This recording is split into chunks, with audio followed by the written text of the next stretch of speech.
নরের দিক থেকে এবং মাদির দিক থেকে যদি প্যারিংটা ভালো না হয়, প্যারিংটা যদি শক্ত না হয়, প্যারিং এর বন্ডিংটা যদি ভালো না হয়, মানে কম্বিনেশন মিলটা যদি স্ট্রং না হয়, তাহলে কি করতে পারে? আর যদি কম্বিনেশনটা ভালো হয়, জেনারেশনটা ভালো হয়, তাহলে কি করতে পারে? আজকে মূলত ভিডিও টপিকটা এটাই।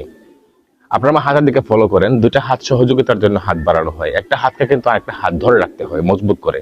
যত হাতকে ধরে রাখতে পারবে, ততই কিন্তু তাদের বন্ধনটা, তাদের সহযোগিতাটা স্ট্রং হবে। আর যদি একটা হাত ধরে আরেকটা হাত না ধরে, তাহলে কিন্তু ফুসকে যাওয়ার সম্ভাবনা থাকে।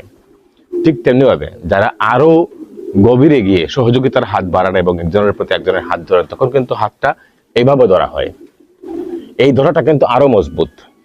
তো রেসিং কবুতরের ক্ষেত্রেও এর ব্যতিক্রম না। আপনারা দেখবেন, ধরে নেন এই আমার ডান হাতটা একটা নর কবুতর, বাম হাতটা একটা মাদি কবুতর। তো নর কবুতরটা যদি স্ট্রং হয়, ভালো একটা জেনারেশন হয়, তাহলে মাদি কবুতরটাকে ভালো করে ধরলো। কিন্তু মাদিটা যদি